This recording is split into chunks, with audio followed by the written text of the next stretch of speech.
In this week's Parsha, we learn about the dramatic story of Yosef HaTzadik. Yosef is sold into slavery by his brothers.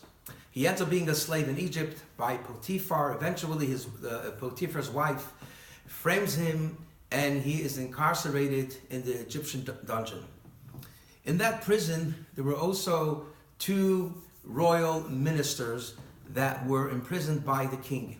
One day, says the Torah, Yosef meets these two royal ministers, and he sees that they look very depressed, and he asks them, why is your face so bad today? Why do you look so troubled?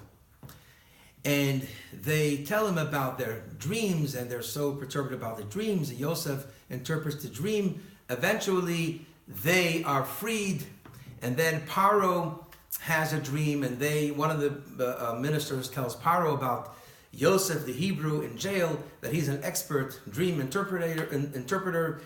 Paro calls Yosef. Yosef interprets the dreams, and the rest is history. Paro was so impressed and appoints Yosef to be the prime minister of Egypt, that was then the superpower of the world. The Rebbe once asked a very simple question. Yosef was in prison together with these two ministers. Why is Yosef asking them, why do you look so down today? Well, obviously they're in an Egyptian prison. Obviously you're going to be depressed.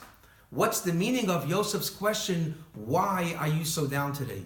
And besides, Yosef had his own problems.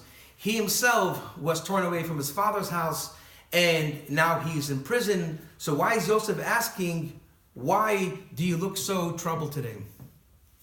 And the Rebbe answered that Yosef had a higher sense of care. He knew that everything is by divine design, and that him being in prison was meant for a specific mission in his life that is supposed to be in prison. And when he saw these two people, that they are especially troubled, he said, well, that's part of my mission. Let me try to help them. So he asked them, why are you so miserable today? And the end was history. He not only helped them, but he caused salvation for himself. And this is a very powerful lesson for us, that a simple, kind act, or a simple smile and asking, how do you do, has infinite value, and it can bring an abundance of blessings and salvation for us and for the whole world. Have a wonderful Shabbos and a happy Chanukah.